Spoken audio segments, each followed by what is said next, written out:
예전에 어느 목사님이 쓰신 책을 읽다가 제가 나온 우리 교육자들이 다 졸업한 총신대 교훈과 관련해서 고민하신 칼럼을 본 적이 있었습니다. 그 목사님은 왜 신학교 교훈이 이런 것일까 많이 고민했다고 합니다. 그래서 우리 신학교 교훈이 뭐였더라? 갑자기 생각이 안 나는 거예요. 그래서 책을 찾아봤더니 경기도 양지에 있는 총신대학교 신학대학원 캠퍼스에 가보면 아주 커다란 바위가 있는데 그 바위에 학교 교훈이 새겨져 있습니다. 거기에 이렇게 새겨져 있습니다. 1. 신자가 되라. 2. 학자가 되라. 3. 성자가 되라. 4. 전도자가 되라. 5. 목회자가 되라. 이게 총신대 5대 교훈입니다. 신학대학원을 졸업한 기라성 같은 수많은 선배 목사님들이 이 교훈을 바라볼 때마다 의문을 갖는 것이 있다고 합니다. 다른 것은 다 이해가 되는데 맨 처음에 있는 교훈은 학교에 입학했을 때부터 충격이었다고 합니다. 첫 번째가 뭐였죠? 신자가 되라였습니다. 학자가 되라, 성자가 되라, 전도자가 되라, 목회자가 되라, 이것은 이해가 되는데 신자가 되라가 맨 첫 번째 학교 교칙으로 딱 새겨져 있는데 그 큰 바위에 아주 굵게 딱 새겨져 있는데 이게 충격이었다고 합니다. 왜냐하면 예수를 믿고 신학을 하고 목회자가 되기 위해 신학교에 왔는데 학교의 맨 처음 교훈이 신자가 되라였다라는 거예요. 뭐 학자가 되고 성자가 되고 전도자가 되고 목회자가 되는 거 이거는 신학교에서 배우고 공부하면서 수양하고 뭐 이런 것들을 통해서 하는데 어떻게 첫 번째가 신자가 되라라는 거예요. 신자가 뭐죠? 믿는 자라는 말 아니에요. 믿는 자가 되라라는 게 신학교의 첫 번째 교훈이었느냐라는 것입니다. 저도 처음에는 이 말이 무엇을 의미하는지 잘 몰랐습니다. 학교에 갔을 때 와 바위 크다, 이 큰 데다 교훈 세계는 멋있다라고 생각했는데 어느 날 보니까 같이 신학교 다니던 전도사님들도 고민을 하는 거예요. 또 학교에 체프를 인도하기 위해서 오신 목사님들도 이따금씩 그 말씀을 하세요. 왜 첫 번째로 신자가 되라가 있는지 아시느냐? 전도사님들 그 왜 신자가 되라고 그러는지 아시느냐? 여러분들 신학교 다니면서 고민해야 될 부분이고 앞으로 나중에 목회하면서도 여러분들이 되게 고민해야 될 아주 중요한 본질적인 문제다라고 말씀들을 하시는 것입니다. 저도 처음엔 이 말이 무엇을 의미하는지 잘 몰랐는데 신학교를 졸업한 지 한 20년이 돼가니까 이제 조금은 이해가 되는 것 같습니다. 요즘 한국 교회를 보면 목회자건 평신도들이건 예수를 잘 믿는다라는 것이 얼마나 어려운 일인지 보게 된다라는 거예요. 신자가 되라라는 말, 믿는 자가 되라라는 말을 다시 말하면 예수를 잘 믿는 자가 되라라는 말인 것입니다. 은퇴하신 은사 목사님들을 만나보면 한결같이 하시는 말씀이 똑같습니다. 후배 목사님, 예수 잘 믿으세요. 저에게 멘토 역할을 하셨던 스승과 같은 목사님, 이제 하나님 앞으로 가신 이제 소천하신 목사님이 계시는데 제가 전도사 시절에 참 저에게 많은 가르침을 주셨고 저를 아주 많이 훈련시켜 주셨던 목사님이에요. 그 교회를 떠나서도 이따금씩 명절 때 인사를 드리러 가면은 늘 하시는 말씀이 그랬어요. 선 목사, 그러면 예, 그러면은 항상 예수만 바라보시게. 사람들 바라보지 마시고 목회하면서 절대로 사람들 의지하지 말고 사람들 바라보지 말고 사람들 신뢰하지 말고 우리 주님만 바라보죠. 예수 잘 믿어야 하네라고 말씀하시는 거예요. 이게 도대체 무슨 말씀입니까? 예수를 잘 믿어라. 목사에게 예수를 잘 믿어라라고 말씀하시는 거예요. 근데 그 목사님만 그러는 것이 아니라 또 다른 은사 목사님들 인사하러 찾아뵈면 꼭 하시는 말씀인 거예요. 선 목사 예수 잘 믿게, 잘 믿어야 한다네. 목사에게 그런 말씀을 하시더라는 거예요. 뿐만 아니라 부탁하는 것이 또 목양하는 성도들을 예수 잘 믿게 만들어야 하네라고 말씀을 하신다는 거예요. 그게 신학교 첫 번째 교훈이었던 신자가 되라의 고민이었다라는 것입니다. 총신대 교훈이나 은사 목사님들이 말하는 믿음은 예수를 영접하여 구원받는 믿음을 말하는 것은 아닐 것입니다. 예수를 믿고 난 후 그 다음을 말하는 것입니다. 지난주 새벽 예배 때 이제 베드로후서 강해를 마무리했는데요. 이 새벽 예배 때 말씀드린 것처럼 신앙은 우리가 예수를 믿었다고 그게 다가 아니다라는 것입니다. 내가 예수 믿고 구원 받았어. 그럼 우리는 거기에서 신앙의 모든 것이 끝났다라고 생각하는데 그것이 아니다라는 것입니다. 내가 예수를 믿음으로 구주로 영접하여서 구원을 받았다고 그것이 끝난 것이 아니라 거기서부터 예수 믿는 자들은 또 새로운 삶이 시작되어지는 것입니다. 예수 믿었다고 다가 아니다라는 것입니다. 나 예수 믿고 구원 받았어. 그런데 그거에 묶여 있고 거기에 멈춰 있으니까 늘 삶이 엉망인 것입니다. 삶의 열매를 맺지 못하는 것입니다. 나 예수 믿어서 구원 받았으니까 내가 받은 구원 이제 취소되지 않으니까 내가 무슨 짓을 하든 어떤 삶을 살든 난 구원 받았다라고 생각하면서 아무렇게나 살게 되는 모습들을 보게 되는 것입니다. 신앙은 우리에게 책임 있는 삶을 요구하고 있다는 것입니다. 예수 믿고 다가 아니라 예수 믿은 다음에 그 믿음에 합당한 삶을 살 것을 요구하고 있다는 것입니다. 내가 하나님의 은혜로 구원을 받고 믿음으로 구원을 받았다면 삶으로 그것을 증명해야 합니다. 여러분들 예수 믿고 구원 받으셨습니까? 여러분들 지금 당장 죽어도 천국에 가실 수 있습니까? 그렇다면 그것을 여러분들의 삶으로 증명할 수 있어야 한다는 것입니다. 내가 예수 믿는 사람이라면 예수를 믿는 그 믿음을 내 삶의 열매들로 증명할 수 있어야 한다는 것입니다. 삶의 열매를 맺지 못하면 내가 그것을 증명하지 못하면 삶 가운데서 내가 예수 믿는 사람이라는 것을 증명하지 못하면 그것은 죽은 믿음인 것입니다. 죽은 믿음이 무엇입니까? 전혀 쓸모없는 것입니다. 생명력이 없는 것입니다. 즉 죽은 믿음으로는 구원을 받을 수 없습니다. 살아있는 믿음으로만 구원을 받는 것입니다. 삶 가운데서 우리의 믿음이 드러나야 한다는 것입니다. 사실 우리 예수 믿는 사람들은 믿음으로 승리하는 삶을 살기를 원합니다.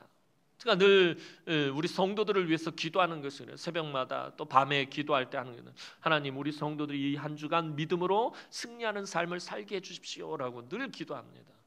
여러분들도 사실 그렇잖아요. 일주일 동안 세상에 나가서 살면서 믿음으로 승리하는 삶을 살기를 모두가 원할 것입니다. 그렇다면 하나님은 어떤 믿음의 사람을 사용하셔서 승리하게 하시느냐라는 것입니다. 여러분들이 가지고 있는 믿음은 어떤 믿음이느냐라는 거예요. 그리고 하나님이 사용하시는 믿음은 어떤 믿음이냐라는 것입니다. 하나님은 누구나 하나님의 백성으로 부르십니다. 구원의 문은 누구에게나 다 열려 있습니다. 남녀노소, 인종, 차별 이런 거 없이 어느 누구에게나 구원의 문은 열려 있습니다. 그러니까 하나님은 누구나 하나님의 백성으로 다 부르십니다. 하지만 그렇다고 하나님 나라의 일을 하는 데 있어서는 아무나 사용하시지는 않으신다라는 것입니다. 결론적으로 말씀드리면 경쟁력 있는 믿음의 사람을 하나님은 사용하셔서 승리하게 하신다라는 것입니다. 아무나 사용하셔서 승리하게 하시는 것이 아닙니다. 경쟁력 있는 믿음을 가진 사람을 하나님이 사용하신다라는 것입니다. 경쟁력이란 말이 무엇입니까? 경쟁력이란 말의 사전적 의미를 찾아봤더니 상대와 경쟁하여 버티거나 이길 수 있는 힘, 이것이 경쟁력입니다. 오늘은 본문을 통해서 우리가 갖추어야 할 신앙의 경쟁력이 무엇인지 살펴보며 함께 은혜를 나누기를 소망합니다.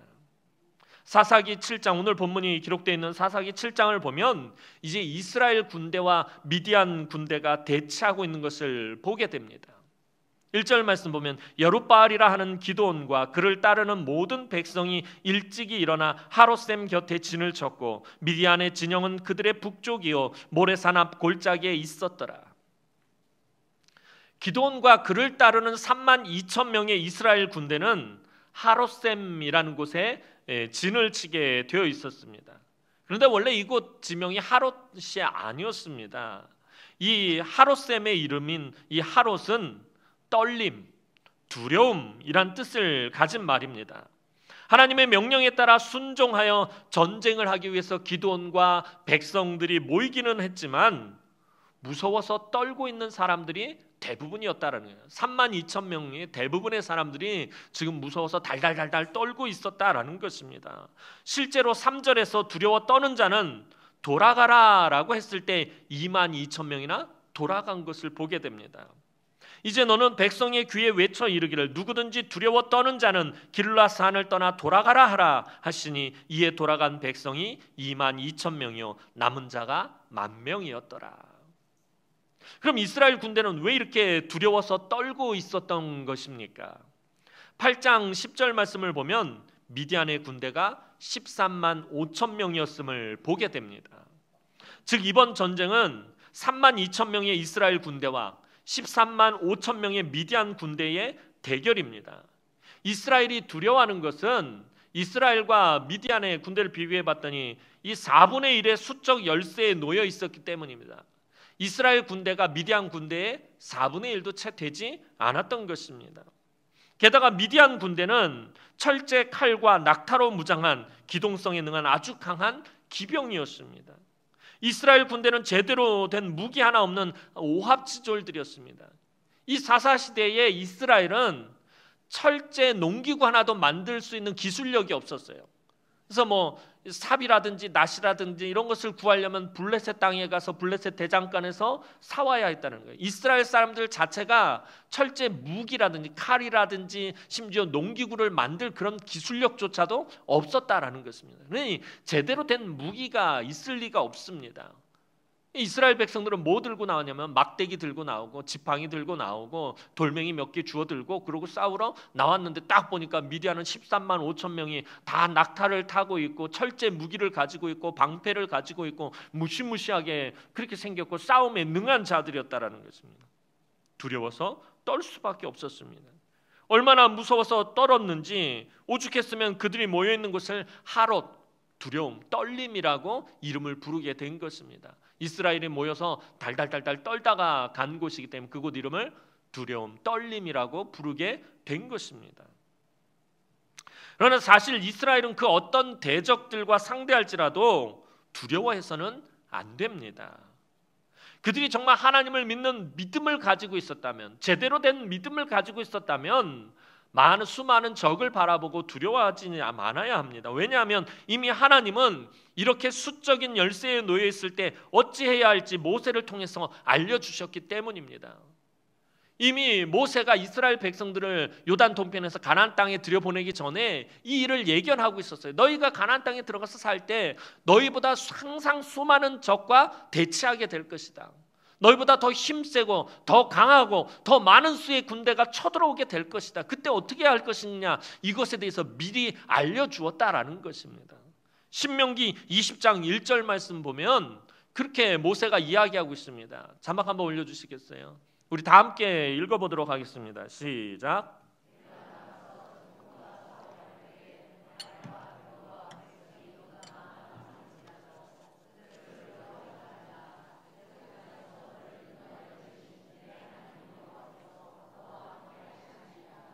아멘. 모세는 분명히 말했다는 거예요. 너희가 가나안 땅에 들어가서 그곳을 살 때 너희의 적군들이 쳐들어왔는데 말과 병거와 무기와 백성이 너보다 많을지라도 두려워하지 말라라고 말했어요. 왜요? 애굽에서 너희를 인도해낸 하나님이 함께 하시기 때문이에요. 하나님이 함께 하시니까 두려워하지 말라라고 말하고 있습니다. 이스라엘의 전쟁은 이스라엘 백성들만의 전쟁이 아닙니다. 이스라엘이 싸우는 전쟁은 곧 누구의 전쟁입니까? 하나님의 전쟁입니다. 이스라엘 백성들이 나가서 싸우는 것 같을지라도, 그들이 전쟁을 주도하고 이끌어가는 것 같을지라도 그것이 아니라 그 전쟁에 이스라엘 백성들은 하나님의 전쟁에 참여하는 자들일 뿐이다라는 거예요. 하나님이 하시는 전쟁에 이스라엘이 그저 참여하는 거예요. 그냥 묻어가는 것이다라는 것입니다. 아무리 많은 수의 군대와 강한 무기로 무장한 적들이 온다 할지라도 하나님이 싸우시기 때문에 두려워하지 말라라는 것입니다. 자, 이제 이렇게 두려워서 떨고 있는 군대를 이끌고 있는 기드온에게 하나님은 전혀 알 수 없는 말씀을, 이해할 수 없는 말씀을 하십니다. 그것이 2절 말씀입니다. 우리 2절 말씀 다시 한번 읽어보도록 하겠습니다. 2절 말씀입니다. 시작.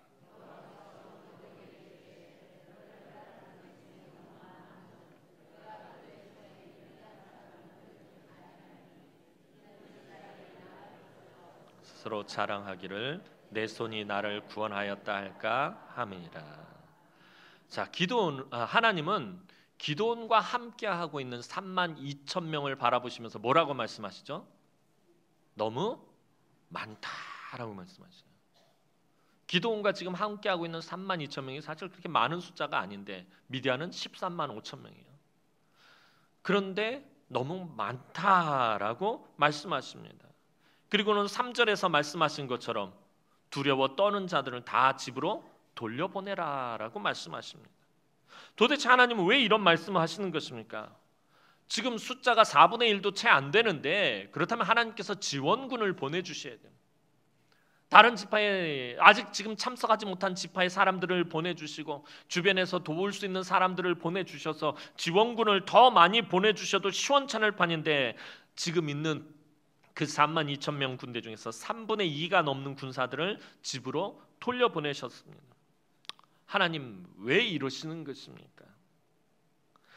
하나님은 아무리 수가 많아도 준비되지 않은 사람들과는 함께 일하시지 않는다라는 것입니다. 3만 2천 명이 준비가 되어 있지 않다면 그들과 일하시지 않는다는 거예요. 혹은 그 더 많이 10만 명, 100만 명이 모였다 할지라도 준비되지 않은 사람들과는 하나님 함께 일하시지 않는다라는 것입니다.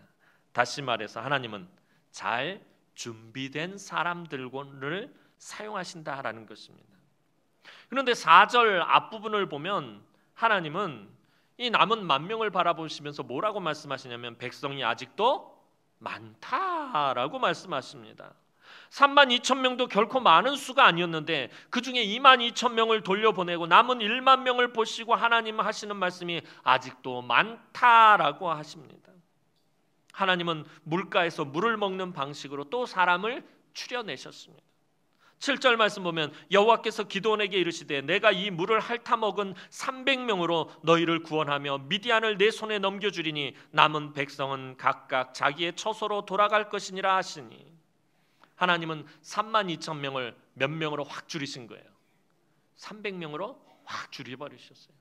기름을 빼도 너무 많이 빼신 것이에요. 3만 2천 명도 모자란데 다 돌려보내고 딸랑 300명만 남겨놓으셨다는 거예요. 기드온 입장에서 보면은 이건 너무나도 황당한 일이에요. 너무 당황스러운 일이에요. 3만 2천 명 모여있는 것을 보면서도 불안하고 떨리고 이 인원을 가지고 어떻게 싸울까 걱정하고 근심하고 있는데 하나님 다 돌려보내고 300명만 달랑 남겨놓으셨어요. 기드온의 마음이 어떠했겠습니까? 미디안의 군대는 13만 5천 명이에요. 기드온은 300명입니다. 이것은 아예 싸움이 되지 않는 비교입니다. 이게 대충 따져봤더니 450대 1의 싸움이에요. 300명과 13만 5천 명의 싸움입니다. 한 사람이 450명과 싸워야 된다는 거예요. 그런데 여기서 하나님의 관점으로 보면 문제가 달라진다는 거예요. 자, 기드온의 관점에서 보면 이 300명 가지고 어떻게 13만 5천 명과 싸울까? 세상에 하나님 어떻게 이러실 수가 있을까? 기드온의 시각으로 보면은 답이 없어요. 그런데 하나님의 관점으로 보면, 하나님의 시각으로 보면 문제가 달라진다라는 것이에요. 왜냐하면 이 남겨진 300명은 아주 치열한 경쟁 가운데 뽑힌 것이 되기 때문이에요. 3만 2천 명 중에서 300명이 남았다면 이 경쟁률은요 100대 1이 넘는 경쟁률입니다. 하나님 관점에서 보면 그래요. 하나님의 테스트를 통해서 3만 2천 명 중에 300명을 추려내셨다는 거예요. 다시 말하면 이 300명은 100대 1의 경쟁률을 뚫고 뽑힌 사람들이다라는 것입니다. 엄청난 경쟁률을 뚫고서 300명이 뽑힌 것입니다. 이 사람들은 3만 2천 명 중에서 가장 탁월하고 뛰어난 그리고 가장 경쟁력 있는 사람들이 뽑혔다라는 것을 말해주는 것이 됩니다. 기드온 입장에서는 말도 안 되는 사건이지만 하나님 입장에서 보면 가장 탁월하고 경쟁력 있고 100대 1이라는 그런 경쟁률을 뚫고서는 사람들을 뽑은 사람들이다라는 것입니다. 이렇게 보면 또 괜찮은 이야기 같습니다. 그렇지 않나요? 3만 2천 명이 300명으로 줄어서 이 13만 5천 명과 싸워야 된다라는 기도원 관점에서 보면 되게 말이 안 되는 거지만, 하나님의 관점에서 보면 3만 2천이라는 그 속에서 300이라는 아주 탁월한 사람들, 경쟁률을 뚫고 아주 경쟁력 있는 사람들을 뽑았다라고 본다면 또 얘기가 괜찮은 것 같아요. 이렇게 대단한 사람들을 뽑았다면, 3만 2천 명 중에서 300명, 이 대단한 사람들을 뽑았다면 하나님께서 이들을 분명히 특별하게 사용하실 것, 이것을 우리 모두는 기대하게 된다라는 거예요. 그런 경쟁률을 뚫고서 300명을 뽑았는데 이 300명에게 하나님께서 허접한 일을 시키시겠느냐라는 것이에요. 그냥 아무렇지도 않은 일들을, 그런 일들을 시키려고 이렇게 복잡한 단계를 거치신 것은 분명히 아닐 것입니다. 하나님이 어떤 무기를 주실 것이며, 또 어떤 능력을 이 300명에게 주실 것이고, 또 어떤 작전을 펼치실 것인지 기대하게 된다라는 것입니다. 최소한 성령의 화영검 정도, 불의 검, 막 한번 휘두르면 막 불이 확 나와가지고선 미디안 군대를 막 다 그냥 불살라버릴 수 있는 그런 성령의 화영검, 이런 것 같이 무시무시한 무기를 주시고, 또 제갈공명이 명함도 내밀지 못할 천지개벽할 그런 작전으로 미디안을 물리칠 것을 기대하게 됩니다. 그런데 그렇게 엄청난 경쟁률을 뚫고 뽑은 사람들에게 하나님이 시키신 것이 무엇이냐라는 것입니다. 하나님의 관점에서 봤을 때 엄청난 경쟁률을 뚫고 300명을 뽑았는데 이 300명에게 하나님께서 시키신 일이 무엇이냐라는 것입니다. 여러분들이 너무나 잘 아시는 대로 하나님이 시키신 것이 뭐죠? 빈 항아리에 횃불을 숨기게 하시고, 나팔 신호가 오면 어떻게 하라고요? 항아리를 깨트리고 횃불을 흔들면서 큰 소리를 지르게 하셨다라는 거예요. 여호와와 기드온의 칼이다라고 한밤중에 큰 소리로 외치라는 것이었습니다. 이게 사실 얼마나 웃기는 것입니까? 우리의 기대를 완전히 깨는 거잖아요. 최소한 300이라는 경쟁력 있는 사람을 뽑으셨다면 그들에게 하나님께서 완전 무장을 시키고 아주 특별한 무기를 주시고 아주 특별한 작전을 짜가지고 이들을 통해서 하나님께서 아주 진짜 천지개벽할 만한 그런 일을 하셔야 되는데, 기껏 하나님께서 이들에게 시키신 일은 빈 항아리 하나와 횃불 하나를 거기다 숨기고 가서 그것을 깨트리고 나팔을 불면서 큰 소리를 지르라는 것이 다였다라는 것입니다. 한밤중에 아무도 몰래 도둑고양이 모양 살금살금 적진에 숨어 들어가서 항아리를 깨트리고 횃불을 흔들고 나팔을 불며 고래고래 소리를 지른다고 생각해 보시기 바랍니다. 내가 이러려고 300명에 뽑혔나 싶을 거예요. 그죠? 모양 빠지는 일 있잖아요. 좀 간지나고 좀 멋있는 걸 좀 하나님 시키시지. 300명에게 아까 말씀드렸던 것처럼 성령의 화영검을 한 자루씩 다 차지하게 하고서는 다 한 자루씩 주고서는 밤에 그 깜깜한 밤에 300명의 화영검을 딱 뽑아들면 얼마나 멋있겠어요. 쳐라 그러면 와 그러고 간다면 얼마나 모양도 나고 괜찮겠어요. 그런데 기껏 하는 항아리를 깨트리고 횃불을 흔들고 나팔을 불면서 고래고래 소리를 지르게 만드셨다라는 거예요. 사실 이 일이 조금 모양새가 우습기는 하지만 실제로 행하는 것은 그다지 어려운 일은 아닐 것입니다. 그죠? 항아리를 깨트리고 횃불을 흔들고 나팔을 불면서 소리를 지르는 일, 이게 어려운 일일까요? 쉬운 일일까요? 머리 굴리지 마시고 그냥 단순하게 생각해서, 목사님 또 꽈가지고 질문했다 이렇게 대답하면 또 나한테 쫑코를 먹이려고 그러지 않으실까, 뭐 그렇게 생각하지 마시고 그냥 쉽게 생각을 하세요. 쉬운 일이잖아요. 그냥 항아리 들고 가서 항아리 뻑 깨트리고 횃불 흔들고 나팔 불면서 소리만 지르면 되는 거예요. 누구나 할 수 있는 일이에요. 웬만한 사람 누구나 다 할 수 있는 일입니다. 그렇다면 여기서 한 가지 궁금한 것은 아주 복잡하고 어려운 작전을 펼치는 것이 아니라, 그죠? 아주 복잡하고 아주 머리가 똑똑한 사람들이 할 수 있는 그런 복잡하고 어려운 작전을 펼치는 것이 아니라 이런 쉬운 일을 시키실 것이라면 왜 그토록 어려운 단계를 거쳐서 300명을 뽑았느냐라는 거예요. 아까 말씀드렸잖아요. 왜 경쟁률 100대 1의 그런 테스트를 통해서 이 300명을 뽑았느냐라는 거예요. 이렇게 쉬운 일을 시키실 것이라면 또 뭔가 굉장히 어려운 일을 시키려고 이렇게 복잡한 단계를 거쳐서 300명을 뽑았구나라고 생각하겠지만, 아니 굳이 이렇게 쉬운 일을 시킬 거라면 뭐하러 그렇게 어려운고 복잡한 단계를 걸쳐서 300명을 뽑았느냐라는 것입니다. 물가에서 물 먹는 자세와 이 일이 도대체 무슨 연관이 있느냐라는 거예요. 물가에 가서 물을 손으로 핥아먹는 거하고 무릎 꿇고 물을 먹는 거하고 항아리를 깨트리고 횃불을 흔들고 나팔을 불면서 소리 지르는 일하고 무슨 관계가 있느냐라는 거예요. 아무런 관계도 없는데 왜 이렇게 해서 300명을 뽑아가지고 고작 이런 일을 시키시느냐는 거예요. 그냥 3만 2천 명 모여 있을 때 그냥 아주 쉬운 일을 할 것이니까 무서워하지도 말고 부담도 갖지 말고 그냥 편하게 선착순 300명 뽑습니다. 그러면 되잖아요. 아주 쉬운 일을 시킬 거니까. 누구나 할 수 있는, 웬만한 사람 누구나 다 할 수 있는 일을 시킬 거니까 3만 2천 명 모여 있을 때에 자 그냥 가가지고 횃불 깨트리고 행아리 깨트리고 횃불 흔들고 나팔 불고 소리만 지르면 됩니다. 부담 갖지 말고 아주 쉬운 일이에요. 300명만 선착순으로 뽑습니다 해가지고 300명 추려서 가면 되잖아요. 어려운 일을 시킬 것이 아니니까. 아주 쉬운 일을 시킬 거라면 이렇게 하면 될 것을 왜 이상한 심사를 거치고 100대 1이라는 엄청난 경쟁률 속에서 300명을 뽑으신 것입니까? 도대체 왜 그러시는 것이에요? 자, 오늘 예배를 마치고 저와 함께 주차장 청소를 하실 분 손 들어보세요. 이러면 안 되는데 하나님 이거 예상과 다르지 않습니까? 청소 안 하실 거예요? 저 나가서 있다가 주차장 청소할 건데 다시 한번 물어볼게요. 리액션 잘 하셔야 됩니다. 아니면 저 망신당합니다.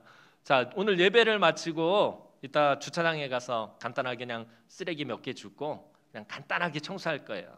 뭐 시간도 오래 걸리지 않아요. 잠깐 가가지고 그냥 쓰레기 떨어진 것만 주스면 돼요. 저와 함께 주차장 청소하실 분 손?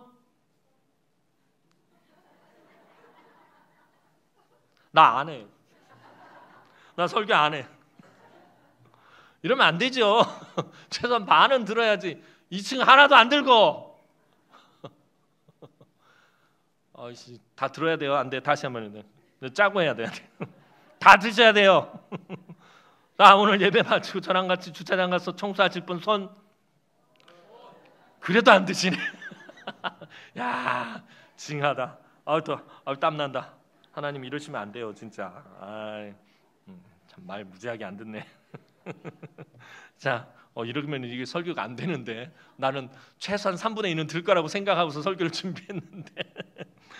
자, 조금 전에 그렇게 주차장 청소할 것을 이렇게 말하면 될 것을 그냥 저하고 가서 이따 예배 마치고 주차장 청소하실 분들 함께 모여주세요 라고 말하면 될 것을 갖다가 제가 모든 성도들은 예배 후에 주차장에 모여주시기 바랍니다. 그런데 정말 바쁘신 분은 정말 바쁘신 분은 그냥 가셔요. 그리고 남은 분은 화장실에 가서 손을 닦고 오세요. 자, 근데 손을 닦고 오시는데 다 손을 닦고 왔는데 제가 그래서 자, 비누로 손 닦으신 분은 이쪽에 쓰시고 비누로 손 닦지 않은 분은 이리로 서시고 자, 비누로 손 닦지 않은 분들은 가세요. 지저분해 죽겠네. 가세요. 그리고 비누로 손 닦은 분들만 남으시고 자, 그리고 나서 저하고 주차장에서 쓰레기를 줍겠습니다 라고 하면 얼마나 황당하겠느냐라는 거예요. 그냥 주차장 청소하실 분 남으세요 하면 될 것을 제가 막 여러 가지 단서 조항을 달고 이것도 시키고 저것도 시키고 본당에 올라가서 뭐 무슨 의자 줄도 좀 맞추고 그런 다음에 내려오세요. 그 줄 잘 맞추고 내려오신 분만 모여서 주차장 가서 청소하겠습니다 라고 말한 것과 똑같은 일을 지금 하고 있다라는 것입니다. 왜 엄청난 경쟁률 속에서 300명을 뽑아 놓으시고서는 이러신 것입니까? 하나님은 나팔을 불고 빈 항아리를 깨트리고 큰 소리를 지르는 아주 쉬운 일이라 할지라도 신앙의 경쟁력이 없는 사람들과는 일하고 싶지 않으시기 때문입니다. 하나님은 정말 믿음의 신앙의 경쟁력이 있는 사람과 일하고 싶으시다라는 것입니다. 그렇습니다. 하나님은 사소한 일이라 할지라도 준비가 되어 있지 않은 사람과는 일하시기가 싫으신 것입니다. 아무리 작은 일이라도 아무리 사소한 일이라도, 아무리 보잘것없는 일이라도 준비되지 않은 사람, 믿음의 경쟁력이 없는 사람과는 일하고 싶지가 않으신 것입니다. 하나님의 준비의 기준은 세상의 준비 기준과 다릅니다. 세상적인 기준, 세상적으로 봤을 때 저 사람 참 잘 준비가 잘 된 사람이야 라고 한다면 그 세상적인 기준에서 이 기준은 무엇입니까? 그 사람이 얼마나 많이 배웠고, 얼마나 많이 소유했고, 얼마나 많은 경력이 있고, 얼마나 많은 탄탄한, 얼마나 좋은 배경이 있고, 또 얼마나 건강하고, 얼마나 좋은 스펙이 있고, 얼마나 많은 자격증이 있는지를 기준으로 삼을 것입니다. 하지만 하나님은 그것을 기준으로 삼지 않으신다라는 것입니다. 그 사람의 책임 있는 믿음을 보시고요, 그 사람이 증명할 수 있는 믿음을 보신다라는 것입니다. 수많은 교회를 살펴보면 신앙의 연조가 늘어날수록 책임 있는 믿음을 찾아보기가 힘이 듭니다. 신앙생활을 오래 할수록 증명할 수 있는 믿음이 점점 사라진다라는 것입니다. 무슨 말이냐 하면 작은 일에 헌신하는 사람이 줄어든다라는 것입니다. 내가 처음 예수를 믿었을 때는 온갖 굳은 일을 다 맡아서 해도 그것이 너무나도 기쁘고 감사했어요. 내가 처음 예수를 만났을 때, 내가 처음 예수를 구주로 영접했을 때 내가 정말 얼마나 더러운 죄인이었는지 깨닫고 나 같은 것이 구원을 받았다는 사실에 기뻐하고 감격할 때는 별의 별 굳은 일을 다 해도 기쁨과 감사가 충만했다는 거예요. 화장실 청소를 해도 너무나도 기쁘고 감사하고 나 같은 것에게 이런 일까지 시키는 너무나도 감사하다. 그런데 우리의 신앙의 연조가 1년, 2년 점점 늘어나면서부터는 어때요? 그런 작은 일을 하찮게 여기기 시작하는 거예요. 그런 일을 해도 기쁨과 감사가 사라지게 되고요, 점점 하기가 싫어진다는 거예요. 왜 나한테 화장실 청소를 시키는데? 왜 나한테 이런 일을 시키는데? 교회를 오래 다닌 사람일수록 어떤 일을 시키면 왜 나에게 이런 일을 시키느냐? 내가 하고 싶은 일은 다른 것이다. 이렇게 하며 손사래를 칩니다. 내가 예수를 믿고 구원을 받았다면 그 믿음을 삶으로 증명해야 합니다. 성숙한 그리스도인일수록 사소하고 작은 일에 기쁨과 감사로 헌신합니다. 교회 안에서도 3D 봉사직이 있습니다. 정말 서로 하기 싫어하고 피하고 어렵고 힘든 봉사직이 분명히 있습니다. 아마도 주방과 주차일이 가장 힘들고 어려운 일일 것입니다. 사람들이 많이 기피하는 일일 것입니다. 여름에는 푹푹 찌는 무더위 속에서 정말 땀 흘리며 봉사해야 하고요. 그죠? 주방에도 가면 한여름에 들어가면 얼마나 더워요. 그냥 거기서 일하는 집사님 권사님들 보면 막 육수를 줄줄 흘리면서 막 그리고 밥하시고 계세요. 그래서 우리 교회 국이 맛있나?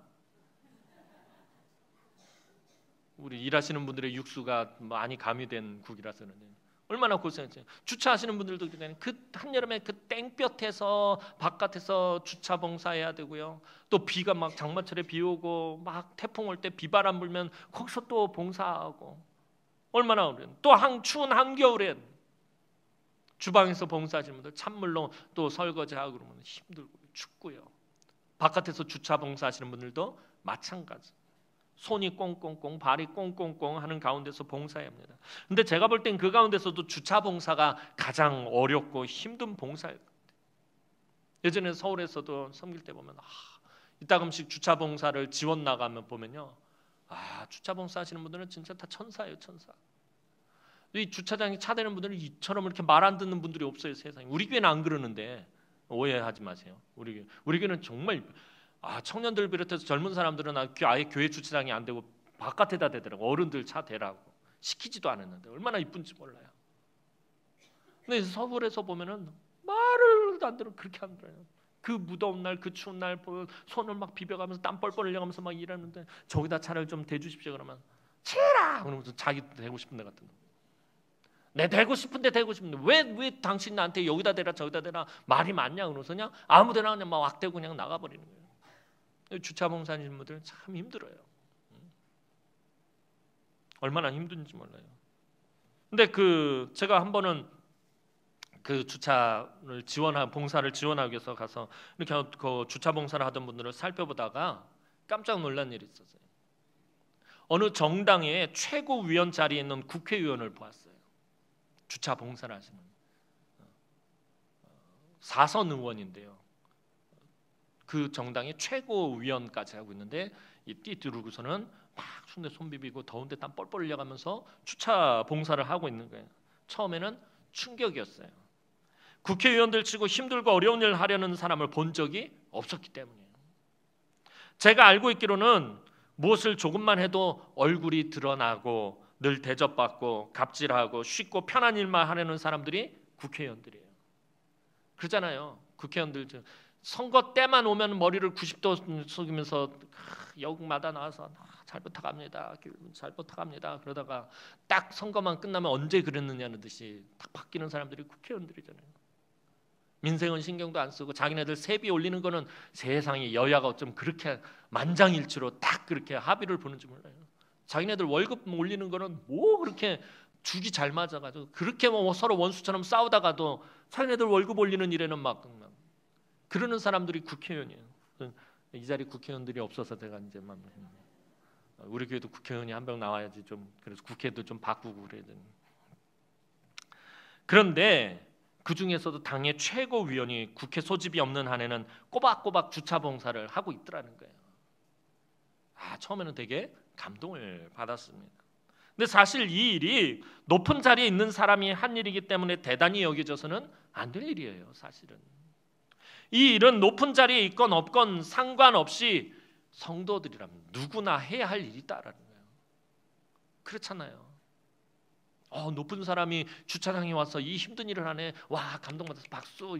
이게 아니라 그 일은 높은 자리, 세상에서 높은 자리에 있던 낮은 자리에 있던 크고 작건 상관없이 누구나 해야 할 일이다라는 것입니다. 근데 그 일을 하려고 하는 사람들이 별로 없어요. 오늘날 그래도 한국 교회가 버티고 있는 것은 보이지 않는 교회 구석구석에서 이처럼 이름 없이 빛도 없이 나팔을 불며 빈 항아리를 깨트리는 사람들이 있기 때문이다라는 것입니다. 하나님은 자기에게 주어진 사소한 일, 작은 일, 보잘것없는 일, 남들이 하려고 하지 않는 일에 성실하게 다하는 사람과 함께 하시고 그 사람을 사용하십니다. 크든 작든 어떤 일이라도 책임감 있는 믿음을 가지고 행하는 사람이 하나님 보시기에 준비된 사람이며 그 사람이 경쟁력, 신앙의 경쟁력이 있는 사람입니다.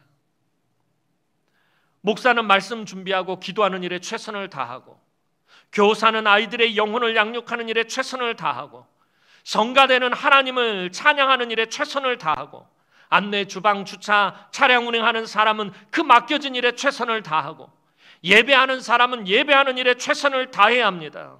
그것이 비록 빈 항아리를 깨뜨리고 나팔을 부는 일처럼 손 씻고 작은 일이라 할지라도 허투루 하지 마시기 바랍니다.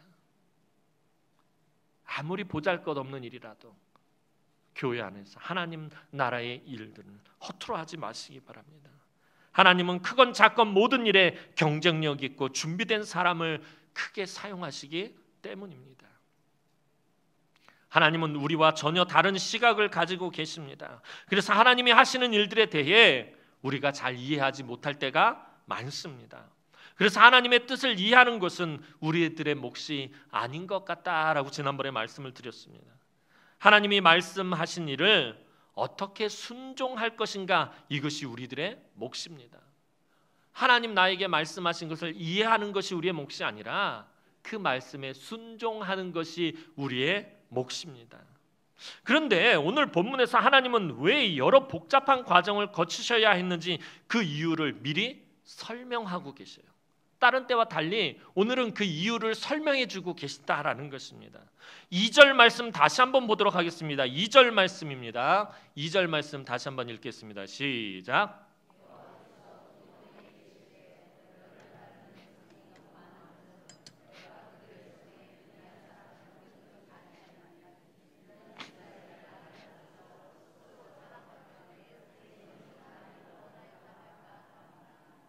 아멘.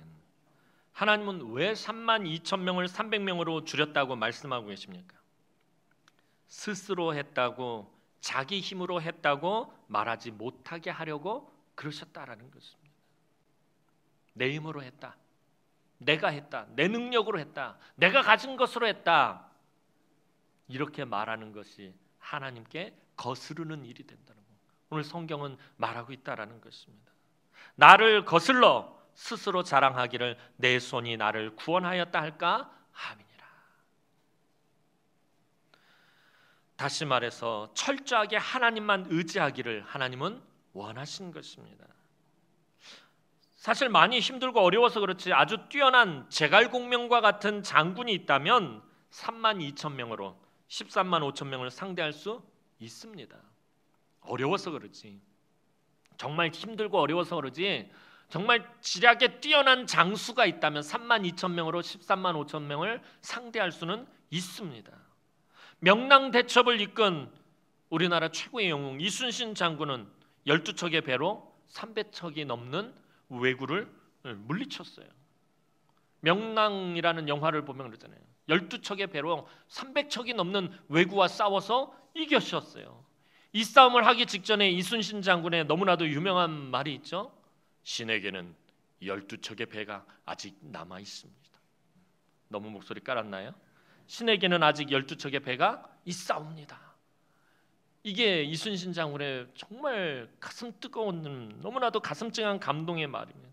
하지만 하나님은 우리 입에서 이 말조차 나오기를 원하지 않으신다라는 거예요.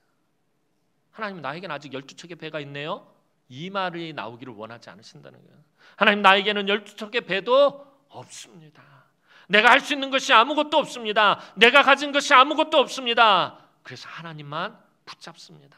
하나님만 의지합니다. 하나님만 신뢰합니다 라고 고백하는 사람이 하나님에게는 준비된 사람이고, 그 사람이 가장 믿음의 경쟁력이 있는 사람이다라는 거예요.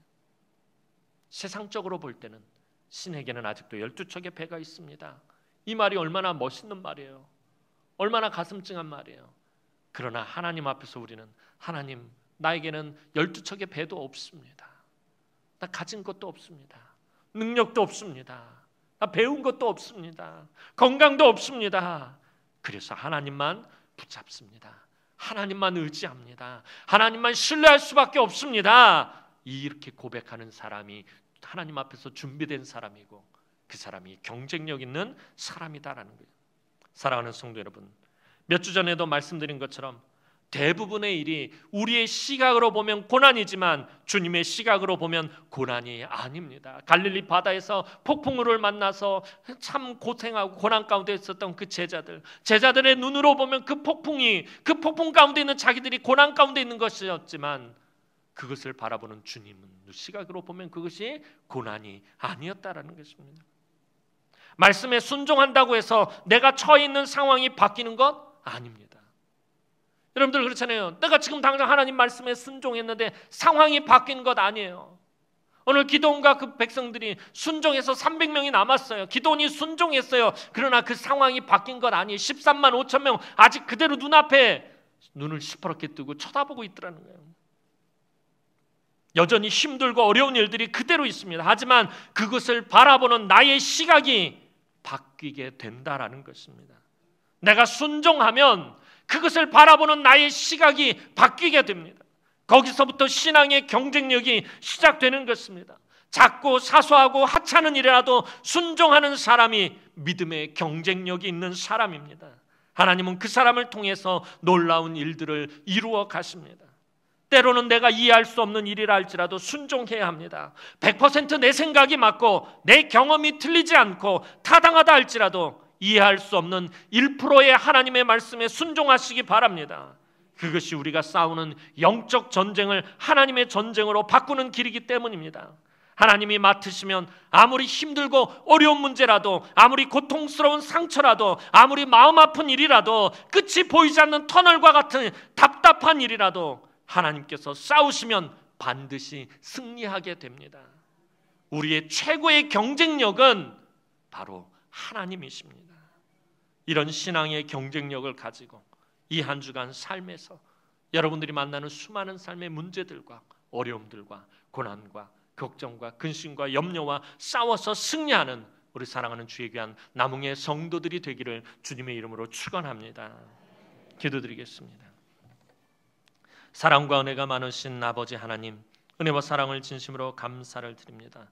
오늘도 사랑하는 주의 귀한 성도들 붙들어 주시며 아버지, 우리 성도들이 이 땅을 살아가면서 정말 신앙의 경쟁력 있는 하나님의 백성으로서의 삶을 살아갈 수 있도록 하나님 은혜를 베풀어 주옵소서. 늘 하나님의 말씀에 순종하고 하나님만 의지하고 하나님만 신뢰하고 하나님만 붙잡으면서 이 험한 세상에서 승리하는 우리 남흥의 권속들이 되게 하여 주옵소서. 감사를 드렸고 예수님의 이름으로 기도하옵나이다. 아멘.